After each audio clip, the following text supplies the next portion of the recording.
Assalamu alaikum wa rahmatullahi wa barakatuh, and welcome back to the Ummahpreneur live podcast, where I interview Muslim entrepreneurs to bring you their experience with entrepreneurship and the stories of the amazing businesses that they're building. And today I have with me Brother Saud Juman. Brother, Assalamu alaikum. Welcome to the podcast. Welcome, Salam. Thank you for having me. It's a pleasure to have you, my man. And just for people to get to know who you are a little bit and a bit of your background, I was thinking of introducing you, but I think it would be a much better fit for you to actually give us a few words, introduce yourself, and tell us who you are and what it is that you do, inshallah. Okay, so my name is Saad. I hail from Toronto, Ontario, and I guess if you put me in a box, I'm a tech entrepreneur. I Awesome. previously had a health care technology company Okay. that we ran for 17 and a half years, and it was sold in 2018. So we went through an exit.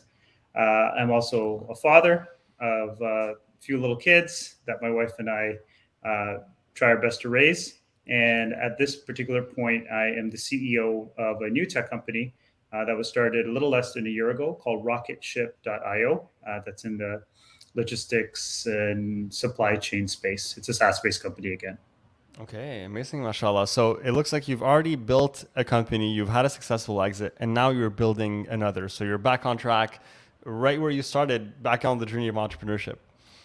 That's right. That's right. That's Absolutely. amazing, mashallah. Well, that's awesome to hear, bro. And I'm really happy to have you on the podcast today, have you share your experience because a lot of our listeners actually are first time entrepreneurs, people who are just getting started and they want that experience. They want to know, how do I build an app or software? And we all know SaaS companies, especially, have very complex business models, and they are, I believe, if I were to permit myself to say, harder to start and grow than, let's say, a service company or an e-commerce store, right? Because there's just so many complexities that go into building a SaaS, acquiring users, getting the right developers, getting the right MVP or product out to your customers. So for you, before we even dive into all that interesting stuff, I want to know, what is it that keeps pulling you to entrepreneurship? You started a SaaS company, you had a successful exit. You could have said, all right, this is it. I think I had my run and I'm good to go, but you went back at it again once more. So what keeps pulling you to entrepreneurship? What is it that's driving you forward? I think at this point, it's just wired into my nature. Mm-hmm. And I say wired in because, I mean, I don't know if people are necessarily born entrepreneurs or you learn how to be entrepreneurs. I'm not quite sure. But the seed was planted many, many years ago by my mother. And it's a funny story. When I was 12 years old, I loved to play basketball. It was my first love in life more than anything. Right. And where I grew up in Toronto, sort of a lower income area of Toronto now. But a lot of the basketball leagues that I grew up playing in were taken away. So they weren't Mm-hmm. available anymore. And I loved to play organized basketball as a child. So my mother came to me and she challenged me and she said, "What if you started your own league?" And I said, "Where would I do that?" She says, "Well, the mosque is almost finished being built, right? So there's a mosque nearby for our community is being built, and there's going to be a gym in there. It was a warehouse at that point. So she challenged me, she guided me, she mentored me. But I remember doing everything. I got a book from the library to find out, what the dimensions were of a basketball court because I had to paint the lines on the floor, set it all up. But over the course of 5 years, I learned so many things about entrepreneurship running that league that I still apply to this day within a SaaS environment.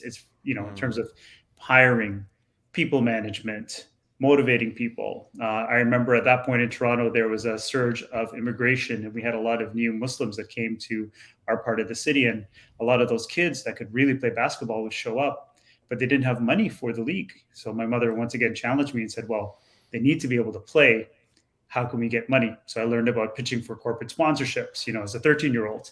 Yeah. So a lot of those lessons, that's why I guess I run the companies that I'm part of, I believe, similar to a basketball team. We all have our roles, and that's how I operate the company.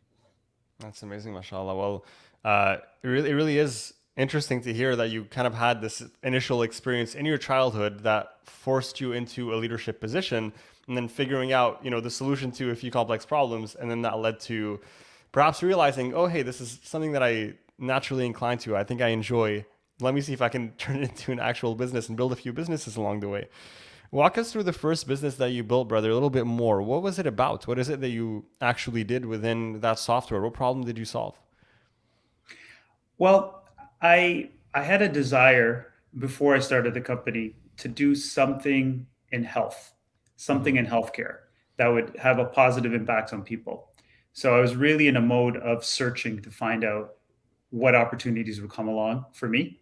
And then I found myself getting a job at a tech company in the Greater Toronto area in a sales position. So I was a sales guy Mm-hmm. selling, and back then, early 2000s, right, around the year 2000, that was the time when a lot of companies were raising money Mm-hmm. and that was the business, to raise money from angels. It wasn't about actually Right. building a legitimate product, it was just raising. Mm-hmm. So I didn't know that at that time. I got hired, and I quickly learned that most of the prospects I'm selling to on the phone, they didn't want to buy the software we had. They kept on Mm-hmm. saying, we're looking for X. So I said, okay, this is a problem. And then I became friends with the head engineer. And he said, oh, I'm so frustrated. I said, what are you frustrated about?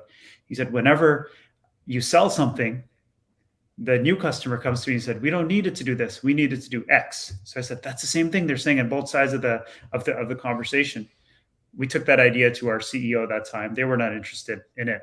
And I talked him into resigning. I said, let's resign and start a business.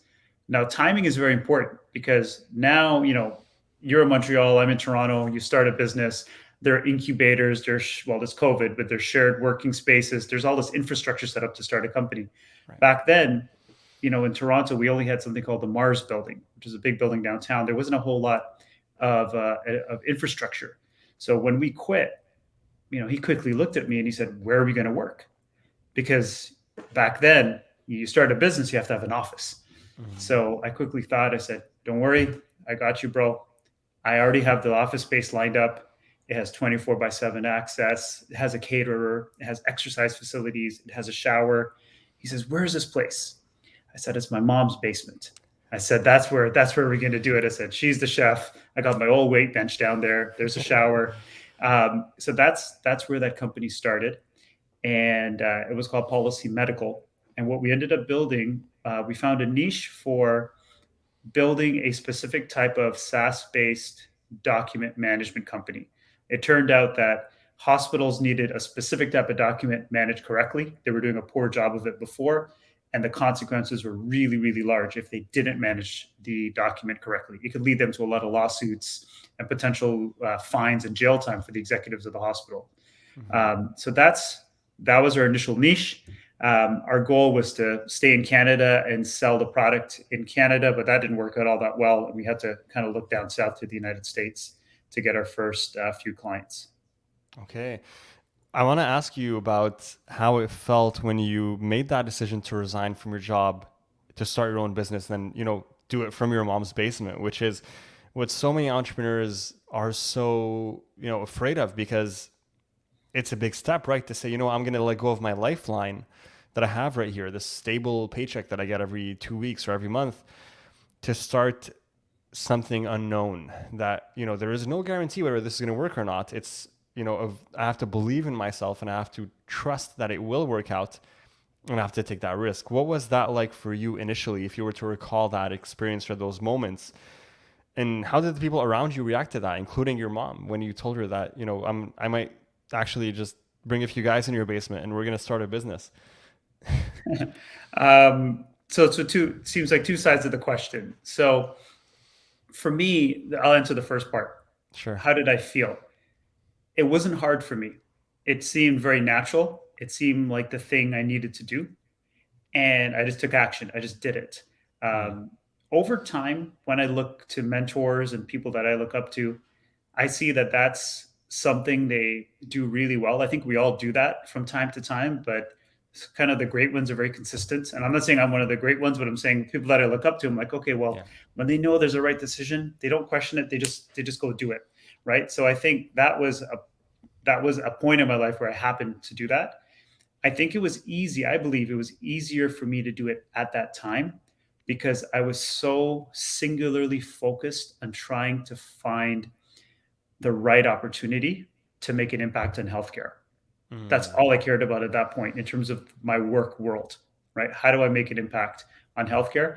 And I think I did a lot of introspection prior to deciding I wanted to do something in healthcare. It didn't have to be a startup, right? I didn't go into that thinking I need to be an entrepreneur or I need to be my own boss. I didn't think about that. I just wanted to make a positive impact in healthcare. I could have become a nutritionist, a personal trainer, a doctor, whatever I wanted, right? I just went in that way in terms of SaaS-based technology for healthcare. So I think the focus and the desire for healthcare is what made it easy for me to quit my job and kind of move into that. To answer the second part of your question, how did those around me react? My mother was actually very supportive. I mean, she was the most supportive one at that time. I mean, she cooked for us, she encouraged us, she saw that I was really focused on it. But others beyond her, other family members and the extended family, even my friends from university, they would often tell me, what are you doing? Like, what are you doing in your mother's basement? Like, you can get a great salary as a software salesperson. You're a great software SaaS guy. I mean, you can continue. A lot of my friends were in that tech sales world, and something in me said, no, I believe in this. I think it's going to lead to at least the next step succeeding. I never looked into the future. I always viewed, the next, like, if we made it past a month and we were able to start building the first version of the product, that's success, right? If somebody called me back and said they're interested in a demo, like I got excited. That's success. I just kind of looked at the next step. I didn't look too far ahead. That's amazing. Alhamdulillah. Well, I mean, that's all you really can do when you're starting a business. And for at Ummahpreneur, we work with a lot of startup entrepreneurs, people who are just getting started in their journey, and a lot of times when we start to talk about some high level concepts and we start to talk about the big vision and the big mission, it's always an interesting conversation, because then that dives into, well, Abby, can I really write this down as my goal for the next 5 years? That seems really scary. That seems like I don't know if I'm going to be able to achieve that right now. Like I haven't even started. I'm just building this. It's just on paper. I haven't done anything, and it is scary when you're at the foot of the mountain and you're looking at the top, right before a hike, right before you climb the mountain, and it looks very far away and very daunting and just like this unachievable climb that you have to go through. But as you mentioned so eloquently, once you just bring your eyes back down, you got to still know where you're going. You got to look at the top and you got to know this is where I'm going. But once you bring your eyes back down and you're just putting one foot in front of the other, then you can focus on just taking every single step. And then before you know it, you're going to look up again and you realize, oh, subhanAllah, I'm already here. I've already made it, right? This is something that I didn't think I would ever be able to achieve, but I've done it.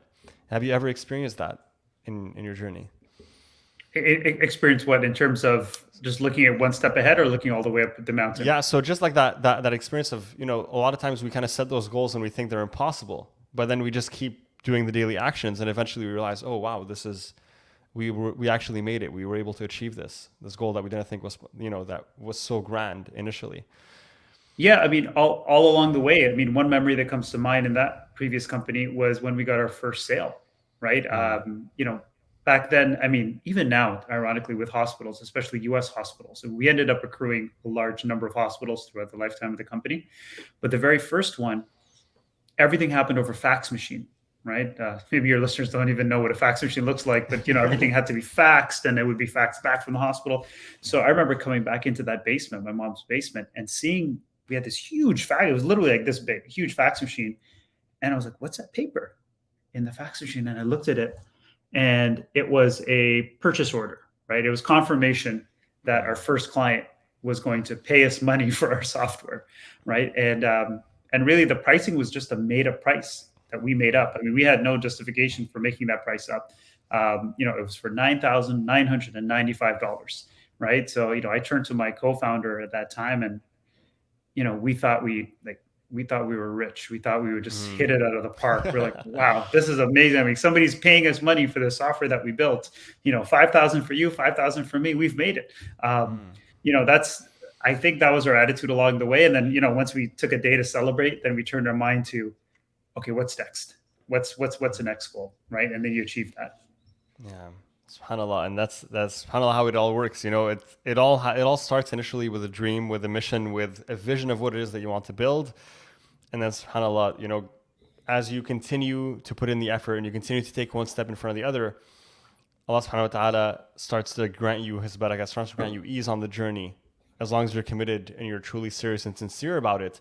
And then you're able to, you know, achieve those goals that you set out to achieve that initially looked so difficult and so impossible.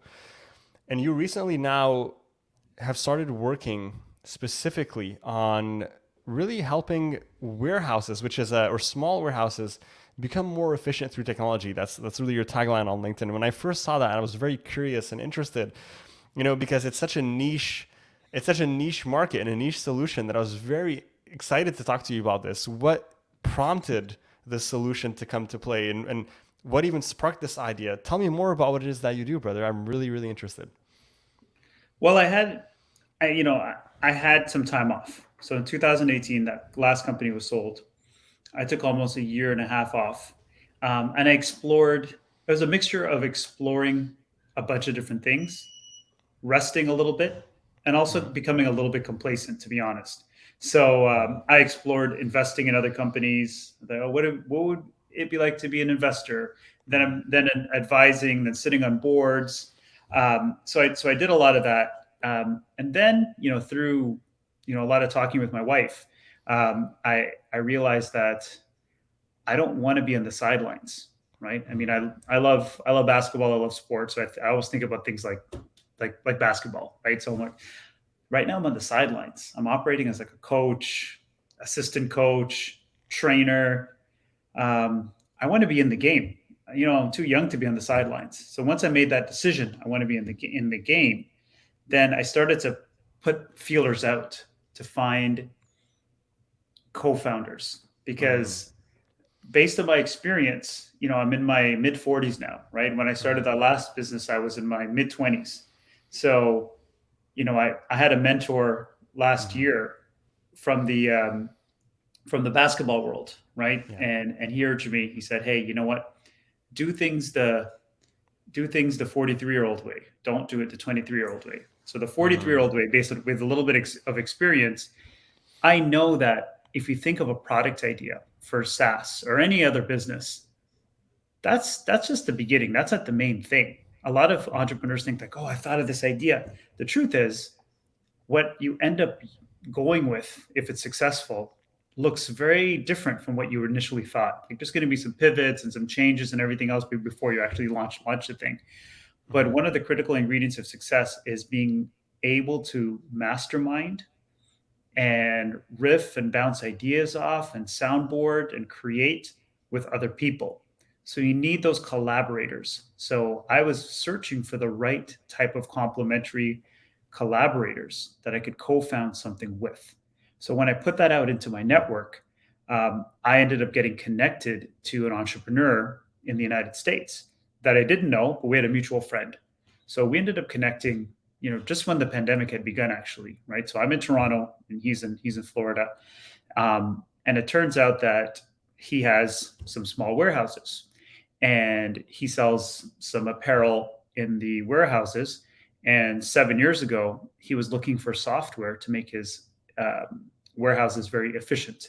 So he ended up, looking at demos from other software companies to see what products he could use.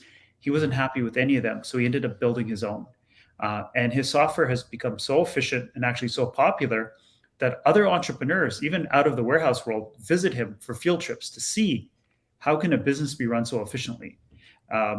So when I got to know him and I got to see his software, we both realized that, there's a software business here, potentially taking the beginnings of what he built for his business, rebuilding it and relaunching it into small and medium-sized warehouses that are doing self-fulfilling. That means, the shipping and logistics yourself, not going through an Amazon or what they call a third-party logistics company. So that's how the business was born. I really liked it because the warehouse space is not a very sexy space. It's not very exciting. It could seem very boring. And that's the environment that I thrive in, right? When things aren't too popular, too sexy, that's what I like. I mean, when we got into healthcare in the last company, nobody really cared about healthcare that much. These days, health tech is very hot.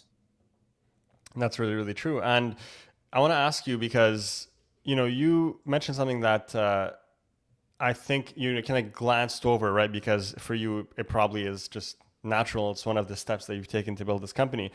But for someone like me, and for someone listening to this, that's starting their own business, it could be very interesting. And it's, what is the process that you went through to actually determine who were the right partners to bring with you along this journey, or who were the right co-founders to partner with? Was there a certain process? Was there specific things that you were looking for in a partner?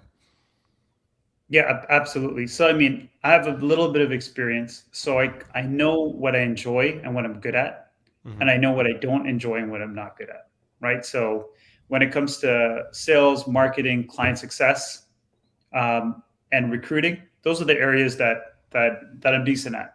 When it Mm-hmm. comes to finance, operations, HR, I don't enjoy those functions as much. Mm-hmm. And I'm also, even though I'm in the SaaS tech world, I'm not an engineer, Mm-hmm. right? I can create software in terms of prototyping tools and whiteboarding it, but I don't know how to develop and code. So I knew from a base level, I need a subject matter expert co-founder, somebody that has deep knowledge in an industry that we end up going into, and I need a technical co-founder, Mm-hmm. right? And I need those people, whether they come in one person or two people, I need that person or those people to also have the complementary skill sets for my deficiencies.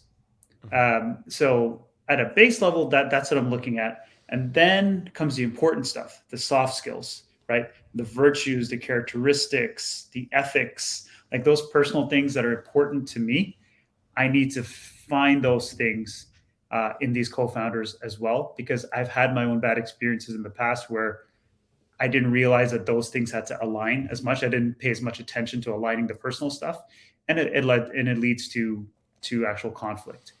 Right. But this whole thing of masterminding comes from probably the book is what 101, 102 years old now. Think and Grow Rich by Napoleon Mm. Hill, right? So Classic. it's a great book, and in that book, Napoleon talks about the mastermind effect, right? The idea that if this is my brain and Abby, this is your brain, and we decide in the middle to focus our mind on a problem, there's now like a third invisible brain Right.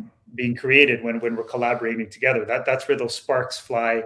That's where those ideas, those creative flashes come. Yeah, definitely. And I've witnessed it myself countless times in my business where I bring something to my team and I think it's the best thing ever. I'm like, guys, this is it. Look at this. It's awesome. And then they just proceed to completely have me revise the whole thing, but with new ideas. And then we come back and it's like, wow, look at what we just created now together. It really is. The best way to explain it for me is that very often in a business, and it's something that I'm experiencing more and more now as our business with an Ummahpreneur grows, is that the whole is always greater than the sum of its parts, right? And that when you bring people together, when you bring great minds together, what you're able to achieve together is actually more than what you can each achieve on your own. It's not like in business, it's not like bring three people together and now it's, your output is 3 versus 1. No, you bring 3 people together, now your output is, 10 versus 1, just because of, bringing all those ideas together and those experiences. Would you agree with that? Yeah, absolutely. And I think the concept of debate towards the goal of finding the truth is Mm-hmm. also very important. To have your own way for each company to allow everybody and let them know it's safe and Mm-hmm. good to debate. So sometimes from the outside it may seem like arguing, Yeah. right? But if everybody's doing it with the intention of getting to the truth of what it is we've got to decide at this particular point, Mm-hmm. that's the way to do it. I remember years ago, my head of product, right, in healthcare we call that a chief medical officer, and myself, we were debating over new features, and we had hired a new CTO, chief technology officer. Mm-hmm. He only lasted 2 days. He only lasted 2 days because he repeatedly tried to stop us both from debating. And we both turned to him and said, "What are you doing?" He goes, "Well, Why don't we de-escalate this? Why don't we take this offline? You Right. use all these fancy buzzwords. And we said, why would you do that? I said, you're stopping the process. I said, we have no issue here with each other. We're trying to find the truth of what we're supposed to do with this particular feature. A company that has done this really well years ago, I had the good fortune of meeting one of the founders of Pixar, a guy called Ed Oh, Catmull. wow. I love And Pixar. and he has a book, I think, called Creativity. But in that book, and he was describing their rigorous process of stripping ideas down and sending it back repeatedly until they get to the version that they're really, really happy with. Mhm. And that's definitely, it is essentially the iterative process that every business needs to go through, no matter what it is that you're building, whether you're building a product, whether you're creating a service that you'd like to offer customers, or whether you're building a SaaS. Now, what is unique about a SaaS is with other business models, like for example, with us, Ummahpreneur, we focus very much on helping Muslims start service businesses when they're starting from scratch and they're just looking for a way to generate an income online. Things like, okay, what are the skills that you have, and how can we take those skills and help you build an online business using those skills to provide a service. Let's say you have a marketing background, can we help you start an agency? Let's say you have a design background, can you become a graphic designer, social media manager, et cetera, and helping them get started with that, and then building on that to then graduate to SaaS or other businesses that they would like to build. And the reason why we do that is because we found that this is one of the quickest ways to actually start generating an income online, right? When you have a skill that you can monetize, then you're able to do so. Now with SaaS businesses, correct me if I'm wrong, but I feel like it's very much the opposite, where, in SaaS, a lot of the build is up front and a lot of, the work is up front, and then the income and revenue comes later. And even when it does come, sometimes it's break even, there's no guarantee that there is a profit, and it really depends on how the business is structured and the profit margins. So I want to know, number one, am I completely way off by doing this, or would you agree with that? And tell me, what has been your experience building a SaaS business? Would you agree that it's one that does require more work up front before you can get to the point where you're saying we have a revenue, we're making profit, we're making an income? Yeah, I think that's what it looks like from the outside. That Mm-hmm. there's this upfront work, and then once it launches, it's a product that continues to generate recurring, almost passive income Mm-hmm. with very little overhead, and the margins could be large. Some of that's true. The thing, though, is if you want to have a hyper successful company, you need to be iterating constantly, right? And these Correct. days within the engineering world, there's the concept of agile environment, which means that in the olden days you would build a product, and then let's say this is 1 year. Sometime within the 1 year you would release the new version, right? But look at your Android and Apple phones and everything else, right? There's always a new update coming, right? I mean, that's how we operate as well in the SaaS world, where every 3 to 4 weeks you push a new version, new features into the cloud, into the environment. So you're constantly iterating on an ongoing basis. But the overall effort is less than a service business. That is true, right? And if you do it correctly, the margins are much, much larger than a service-based business, because SaaS eventually, once you hit a certain scale, critical mass of clients, you no longer need to be adding the proportional number of hours and human beings to your organization to take care of those customers and grow it, right?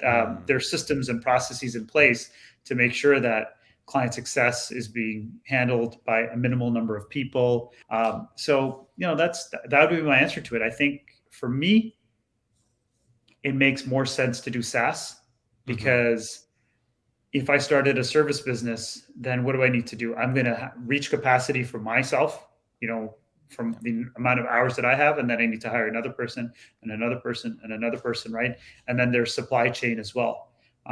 Also, the world says that what us SaaS people build are products, but it's not, it's not a physical product like this phone, right? We're creating bits and bytes in the cloud, and that's being delivered as a product. Mm-hmm. Or very much as a service, actually, right? Which is why it's called SaaS, software as a service. Yeah. And right now, within your SaaS business and within what you're working on, to help optimize these small warehouses. What has been for you in this new company the biggest challenge that you faced, and how did you overcome it through this journey of building this new business here? Well, the greatest challenge so far isn't the product. What's happening in the product is normal stuff, right? We've built our first version. We have it in our beta customers. They're using it. We're getting some bugs. We're fixing it. That stuff is normal. But the greatest challenge this time around has been starting a company remotely, because I agreed to start this company with now I have two co-founders. There's three of us, without ever meeting them because of the pandemic. I'm in Toronto. They're in Florida. We were meeting over Zoom, right? So, I mean, we got to know each other for a year almost before deciding to start the company, right? Because I was pouring all sorts of cold water, trying to find problems with the idea for a while to make sure it was sound. That was strange to do that. And then, it was strange to start hiring people at our office in Florida from Toronto and not meeting them. Um, and it's been difficult to manage the team and the process from so far, right?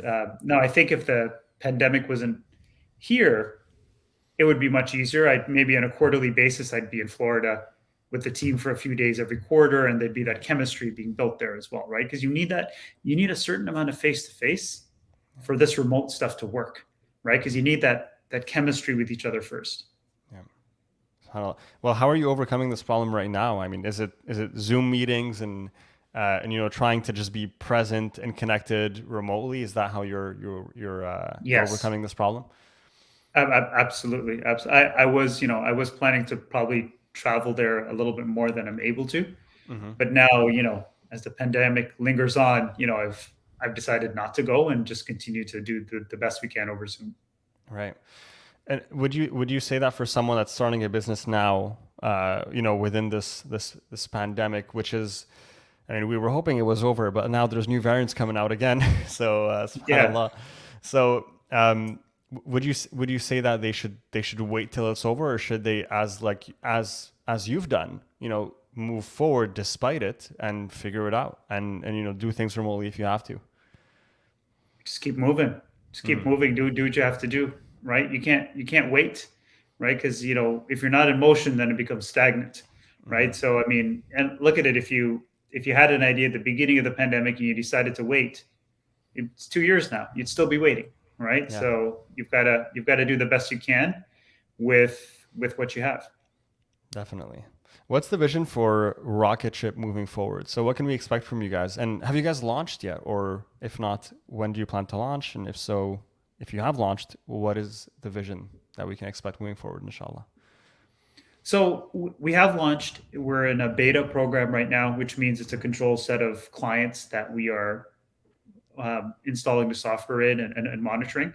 Our goal is to, once the beta program is complete by February, is to launch publicly and try to grow the company as exponentially as possible. We're focusing on a few stores, I guess they call it in the e-commerce world, right? So right now we're focusing on mainly Shopify Plus customers. Then we're going to focus on WooCommerce customers and kind of work our way down in that particular way. Would your software be a solution? You mentioned Shopify customers. So is your software solutions only directed to small warehouses, or could also e-commerce store owners benefit from using RockitShip? I mean, who would be your target customer, since we're talking about that? Yeah, it would be a business that is self-fulfilling their own merchandise.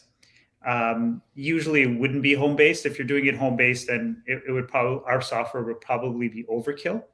And if you're doing at least, I'd say 50 orders a day, then the software would work. If you're doing 50 orders or less, you're better off just manually doing what you're doing. But once you're at 50 orders or more, our software comes into play. And I think the big ROI, the big selling point for our beta customers has been, I guess this will sound bad, but I mean it in the spirit of efficiency. For every 5 employees that they had, they're able to let 3 or 4 go, because 1 to 2 of the employees are able to do the same work as five once the software is in play within the warehouse. Wow, mashallah. Well, that essentially means that it's, it is doing the work that three employees would do, and probably more for bigger companies. So that's a beautiful proof of concept that you have there, mashallah. So I'm going to ask you a bit of a more personal question, Brother Saud, as we're getting close to wrapping up the podcast, and it's a question that I ask every single guest. It's one of my favorite, actually. And the question is the following: if you could meet 18-year-old Saud, who's just, you just finished, setting up the basketball team in your community, you have that experience there, and you're interested in entrepreneurship, you're curious about it. You don't know yet, of course, you're 18, but you're about to go on this journey of building SaaS companies and SaaS businesses. And you could tell him one thing that he could hold on to throughout this journey, right? You could hold on to kind of like a mantra, or, just something to remember, so that he could, use that through his journey to help him throughout. What would that one thing be for you? What would you tell him? I think 3 words. I came up with these 3 words last year, actually, because I do coach a select few of CEOs and tech entrepreneurs and entrepreneurs in general. And through my work with them, I was trying, a lot of them come to me because they want to learn how to scale and exit, right? And several of them have done that and have gone through their own exits, mashallah, right? So that's good. But I came up with this saying called "own your exit," right? And that came from me reflecting on the different chapters I've had entrepreneurially in my life and why they ended up the way they did. And I realized what I've done instinctively over that time is own my exit. So I would tell my 18-year-old self, own your exit. And what that actually means is listen to the voice inside of you. And that voice is always right. The hard part is getting to that voice on a regular basis, right? You have to have some kind of practice to disconnect from the outside world and reconnect with yourself inside so you can hear that voice, right? So you're, no offense to this podcast or any other podcasts or books or speakers or anything else, but we're inundated with lots of information. So it's Correct. Like clearing all that away and then hearing what your voice inside is saying, and as Muslims, we have naturally built into the rhythm of our day, a few 5 times a day, potentially to be able to do something like that. But that voice will let you know when it's time to leave each chapter. And for example, with the last company, the truth is 5 years before the exit, we were almost going into bankruptcy. And then I went through this 5-step process of bringing the company back. And that was guided by my mentors. Mentorship is a huge thing for me. I went and sought out some amazing mentors, and they taught me how to achieve that hockey stick curve. But when we sold the company, many people within the company pleaded with me to not sell the company. They said, why are we selling? This is amazing now. It's going really great. It can go even greater over the next 5 years. And my voice inside said, it's time to leave, right? Maybe it's like Kobe Bryant, right? He went out on top, right? In terms of his basketball career. And that's owning your exit. That's deciding like, no, I'm going to proactively do this. I'm not going to change and leave something or make any drastic change. I'm not going to wait until something dramatic happens in my life, until an illness happens, an accident happens, something remorseful happens. I'm going to take control of it and go out on top. So I think, that concept of owning your exit has been key in terms of the people that I'm coaching, has been key in terms of myself. I'm even slowly writing a book on the process that I have. Who knows what it'll be ready years from now in terms of how to own your exit.